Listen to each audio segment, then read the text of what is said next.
जय हिंद मित्रांनो, जनता news channel मध्ये आपलं स्वागत आहे। मी अजमेर सर। आज आपण महाराष्ट्र विधानसभा निकाल, विजयी उमेदवार, पराभूत उमेदवार व जे काही मतदान झालेलं आहे त्याबद्दल महत्त्वपूर्ण माहिती पाहणार आहोत। तर व्हिडिओ महत्त्वपूर्ण होणार आहे, संपूर्ण पहा। जे नवीन प्रेक्षक आहेत त्यांनी चॅनलला सबस्क्राइब करा व बेल आयकॉनवर क्लिक करा, कारण का येणारे जे सरकार आहे लाडकी बहीण योजना, या योजनेमुळे खूप मोठ्या प्रमाणात महाराष्ट्र आणि भारतामध्ये गाजलेला आहे। आणि या निकालामध्ये कोणत्या नेत्यांची काय प्रतिक्रिया आहे आणि कोण जिंकले आणि कोण हरले ही सर्व माहिती आज आपण पाहणार आहोत। तर या निकालामध्ये खूप महत्त्वपूर्ण अशी लढत झालेली आहे। निकालानंतर जे देवेंद्रजी फडणवीस आहेत त्यांनी जे जिलेबी बनवून हा उत्सव साजरा केलेला आहे, निकाल साजरा केलेला आहे। या ठिकाणी आपण बघू शकतात की कशा पद्धतीने ही जिलेबी बनवण्याची सेरेमनी या ठिकाणी सुरू आहे। ही जिलेबी बनवत आहेत। त्यानंतर जे महाराष्ट्र नवनिर्माण सेनाचे जे अध्यक्ष राजसाहेब ठाकरे आहेत त्यांनी एक ट्विट केलेलं आहे। त्या ट्विटमध्ये त्यांनी एक सांगितलं की अविश्वसनीय, तुर्तास एवढेच। तर हे ट्विट केलेलं आहे। त्यानंतर जे महाराष्ट्राचे माजी मुख्यमंत्री होते, ex chief minister of Maharashtra Prithviraj Chavan यांचा सुद्धा या निवडणुकीमध्ये पराभव झालेला आहे। दिग्गज नेत्यांचा सुद्धा या निवडणुकीमध्ये मित्रांनो पराभव झालेला आहे, कारण हा जो कौल आहे हा जनतेचा असतो आणि जनता हे आपल्या मतदानाच्या हक्काने सरकार बनवत असते, निवडत असते। त्यानंतर आदरणीय बच्चूभाऊ कडू पूर्ण महाराष्ट्रामध्ये यांच्या कामामुळे यांची ओळख निर्माण झालेली आहे। प्रहार संघटनेच्या माध्यमातून जेवढे अपंग आणि दिव्यांग व्यक्ती आहेत त्यांच्या लढ्यासाठी, त्यांच्या खंबीर वक्तव्यामुळे ते सध्या किंवा नेहमी महाराष्ट्राच्या राजकारणात चर्चेची भूमिका आणि अनेक सत्ताधारी नेते, विरोधी पक्ष नेते, आमदार आणि मंत्री त्यांना सहकार्य करत असतात, त्यांच्या कामाचं कौतुक करत असतात। तर हा जो 2024 चा निकाल आहे जे लेजिस्लेटिव्ह असेंब्ली ऑफ महाराष्ट्र, यामध्ये खूप असेच खडतर असे निकाल लागलेला आहे आणि दणदणीत असा विजय सुद्धा ह्या सत्ताधारी पक्षांना मिळालेला आहे। तर यामध्ये जे प्रकाशजी आंबेडकर यांची वंचित बहुजन आघाडी आहे त्यांना एकही जागा न मिळाल्यामुळे ते सुद्धा थोडेसे निराश आहेत। जे पराभूत झालेले उमेदवार आहेत ते नक्कीच पुढे प्रयत्न करत राहणार आहेत। अनेक फॅक्टर या इलेक्शन मध्ये म्हणण्यात येत होते किंवा अनेक जणांचं वेगवेगळं मत होतं, पण जनतेच्या निर्णयापुढे वेगवेगळे मत सुद्धा हे वेगळे किंवा निष्पक्ष ठरत असतात। तर पाहूया पुढे। तर हे ठिकाणी बघा, आता जे महत्त्वपूर्ण जे विजयी उमेदवार आहेत त्यांच्याबद्दल आपण माहिती पाहणार आहोत। आता हे आहे लोकसत्ताची आलेली आकडेवारी। यामध्ये पाहूया की एकूण जे भाजपला किती मतदान मिळालेले आहे किंवा किती त्यांचे आमदार निवडून आलेले आहेत, तर ते आपण पाहत आहोत। या ठिकाणी बघा 132 जागा ज्या आहेत तर त्या मिळालेल्या आहेत भाजप 132। त्यानंतर शिवसेना, शिंदे गट 57 जागा, 81 जागा लढवलेल्या आहेत त्यांनी। राष्ट्रवादी अजित पवार गट 41 जागा, काँग्रेस 101 जागा लढवल्या पण मिळाल्या 16। त्यानंतर शिवसेना उद्धव ठाकरे यांच्या 95 जागा लढवल्या पण मिळाल्या 20। राष्ट्रवादी गट शरद पवार तुतारी गट 86 जागा लढवल्या आणि 10 मिळाल्या। त्यानंतर मनसे यांना 0 जागा मिळाल्या मित्रांनो, आणि वंचित यांना सुद्धा 0 जागा, अपक्ष यांना 12 जागा मिळालेल्या आहेत। तर राजसाहेब ठाकरे यांच्या सभेला गर्दी खूप असते आणि त्यांचं जे भाषण आहे ते ऐकण्यासाठी दूरहून प्रेक्षक येत असतात, पण याचं कन्वर्जन मतदानामध्ये करणं आणि ते हक्क मिळवणं थोडंसं यामध्ये तफावत दिसत आहे। तर एकूण एवढ्या जागा आलेल्या आहेत। आता 2019 जर या ठिकाणी आकडे पाहिले तर भाजपला 164 पैकी 105 जागा, शिवसेना 128 पैकी 56 आणि राष्ट्रवादी काँग्रेस 121 पैकी 54 जागा ह्या मिळालेल्या आहेत। त्यानंतर पुढे पाहूयात, महाराष्ट्र विधानसभा विधान भवन आहे, हे आहे महाराष्ट्राचा नकाशा। यामध्ये जे प्रादेशिक विभाग पाडलेले आहेत, तर यामध्ये हा भाग आहे कोकण, त्यानंतर हा आहे मराठवाडा, या ठिकाणी हा आहे खानदेश, विदर्भ याला म्हटलं जातं, हा अमरावती विभाग प्रशासकीय, आणि हा विदर्भ किंवा नागपूर विभाग, हा कोकण विभाग म्हणजेच मुंबई, हा पुणे विभाग, हा आहे प्रशासकीय विभाग। असे एकूण 6 प्रशासकीय विभाग व प्रादेशिक विभाग अशी विभागणी झालेली आहे। कोकण, पुणे, त्यानंतर खानदेश म्हणजेच नाशिक, या ठिकाणी संभाजीनगर, अमरावती आणि नागपूर हा भाग आहे विदर्भ, हा आहे मराठवाडा, हा आहे पश्चिम महाराष्ट्र, हा आहे कोकण। तर असे प्रादेशिक विभाग या ठिकाणी पडलेले आहेत. त्यानंतर आता पुढे पाहूया की जे विजय झालेले उमेदवार आहेत त्यामध्ये सर्वात कमी मतानं विजयी झालेले उमेदवार कोणते आहेत? सर्वात कमीत कमी मतानं त्यांच्यामध्ये लढत झाली आणि ते विजयी झालेले त्यामध्ये आहेत सर्वात महत्वाचे MIM चे आसिफ शेख आहेत. तर त्यांचे बघा आता मुफ्ती MIM चे मुफ्ती मोहम्मद इस्माईल अब्दुल खालिक हे आहेत मालेगाव सेंट्रल. तर हे आणि हरलेले जे आहेत आसिफ शेख तर हे इस्लाम पार्टी तर हे फक्त 162 मतांनी जिंकलेले आहेत. किती? 162 मतांनी यांचा विजय झालेला आहे MIM चा. त्यानंतर दुसरे आहेत नाना पटोले काँग्रेस यांचा जो विजय झालेला आहे ते 208 मतांनी झालेला आहे. त्यानंतर दुसरे आहेत बेलापूरमध्ये मंदा विजय म्हात्रे यांचा जो विजय आहे 377 फक्त मतांनी हा विजय झालेला आहे. हे जे मत आहेत 162 लोकांचं मत किती महत्वपूर्ण आहे आणि लोकशाहीमध्ये in the democracy and Republic मध्ये म्हणजे प्रजासत्ताक मध्ये प्रजेची ताकद, प्रजा ही सत्ताधारी असते आणि प्रजा ही मतदानानं आपला हक्क बजावत असते आणि आपले जे प्रतिनिधी आहेत जे रिप्रेझेंटेटिव्ह आहेत ते संसदेमध्ये आणि विधानसभेमध्ये पाठवून आपल्या हक्काची मागणी आणि आवाज त्या ठिकाणी उठवत असते. तर यामुळं मताची किंमत किती आहे हे आपल्याला कमी मताच्या आकडेवारून आपल्याला दिसत आहे.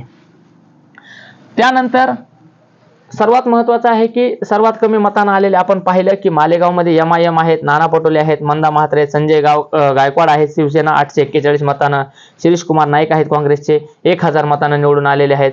त्यानंतर विधानसभा 2024 मध्ये कोण विजयी आणि कोण पराभूत जे झालेले आहेत तर जे अर्थातच जे पराभूत झाले त्यामध्ये थोडीशी निराशा असणार आहे पण ते पुढच्या विधानसभेसाठी आणि येणाऱ्या इलेक्शनसाठी जोरदार तयारी सुद्धा करत असतात. झालेल्या अपयशामध्ये बऱ्याच गोष्टी शिकत किंवा त्यामध्ये मंथन करून पुढे तयारी करत असतात आणि यामध्ये लोकशाहीमुळे आपल्या महाराष्ट्राचा विकास होईल.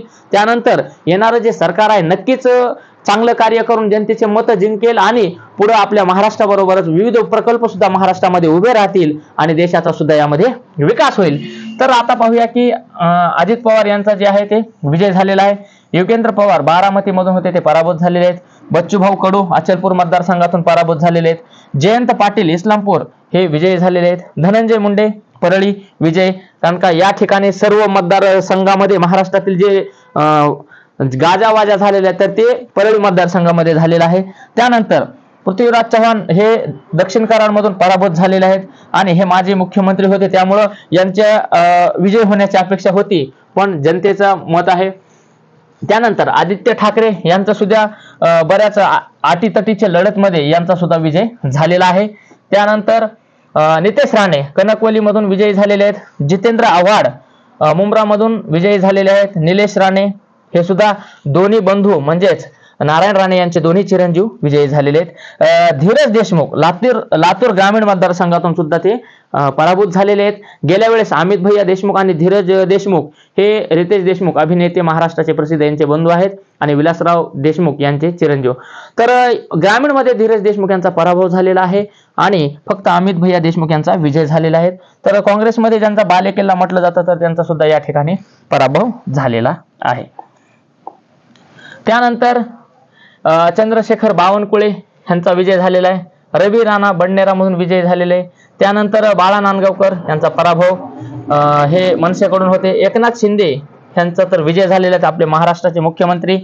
आता नक्कीच सर्वात महत्वाचं आहे की यावेळेस मुख्यमंत्री कोण होईल, उपमुख्यमंत्री कोण होईल आणि लवकरच सरकार कधी स्थापन होईल, कुणाकुणाला कोणतं कॅबिनेट मंत्री पद मिळते, महत्वाचं खातं कुणाकडे जाते आणि विद्यार्थी आहेत, शेतकरी आहेत, कामगार आहेत आणि जनता आहे, शेतीमालाला भाव आहे, या सर्व प्रश्नाकडे महाराष्ट्र आणि पूर्ण देशाचं लक्ष आहे. कारण की ज्या ज्या वेळेस देशामध्ये जे इतिहासामध्ये क्रांती घडलेली आहे त्यामध्ये महाराष्ट्राची भूमिका महत्वाची आहे. म्हणून महाराष्ट्राच्या निकालाकडे, इलेक्शनकडे आणि जनतेच्या आंदोलनाकडे लक्ष पूर्ण देशाचं असतं आणि अर्थातच आजच्या मीडियामुळे जगाचं सुद्धा असतं.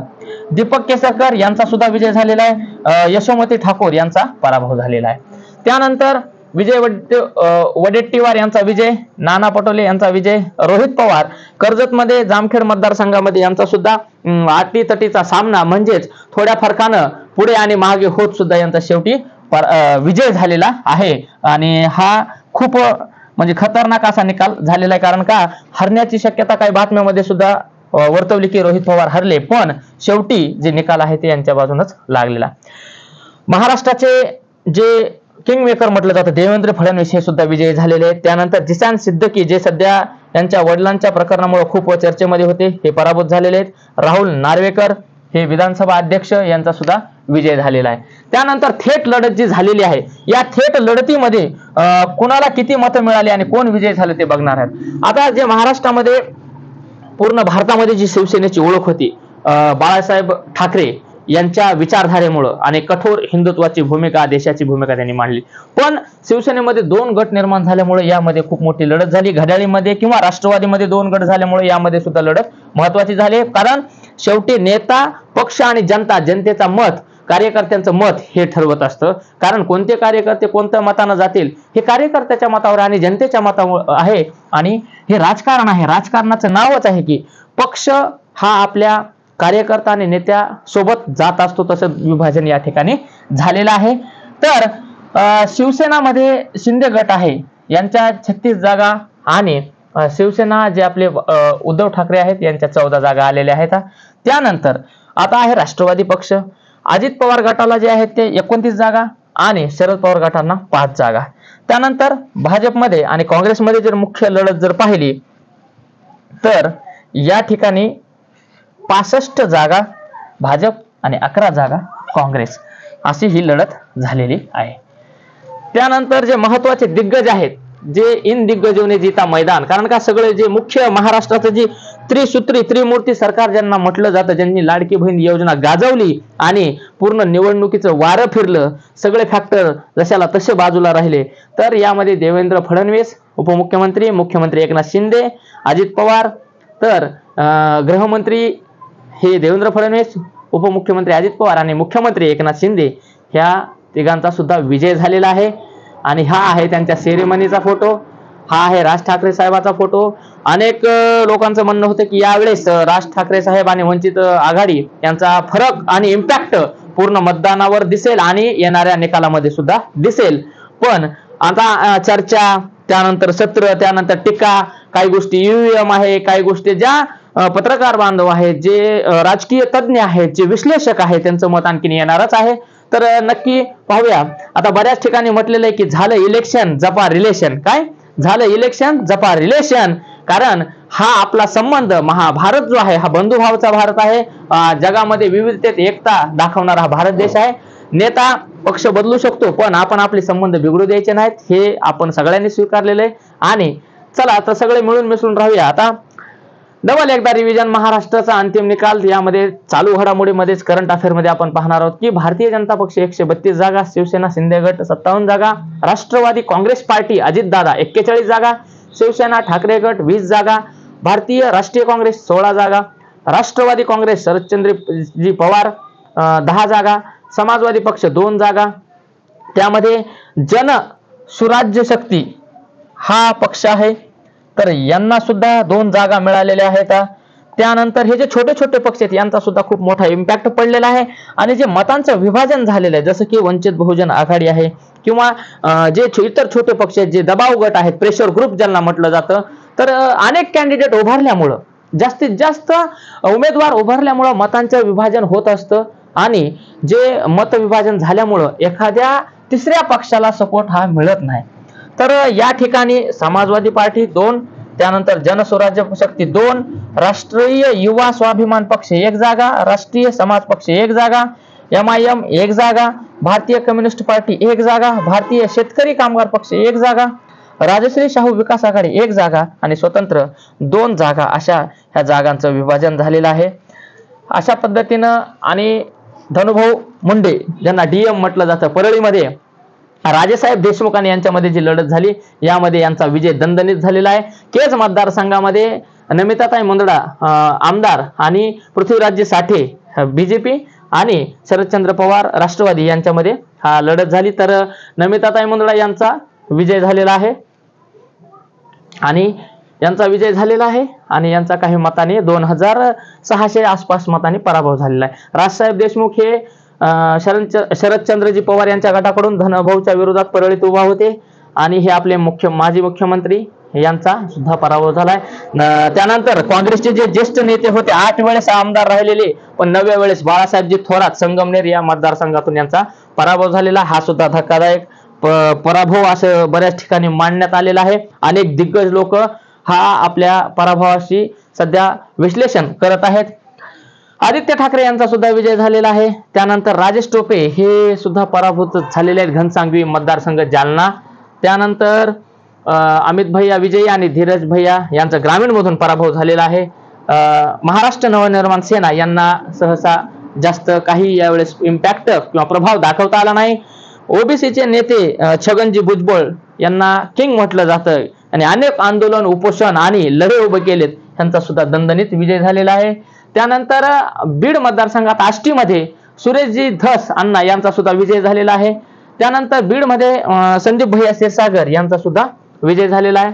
बच्चूभाऊ कडू ज्यांना बरेच लोक मानत असतात त्यांचा पराभव झालेला आहे, त्यामुळे ते थोडेसे नाराज दिसत आहेत. त्यानंतर जितेंद्र आव्हाड यांचा विजय झालेला आहे. नाना पटोले यांचा विजय.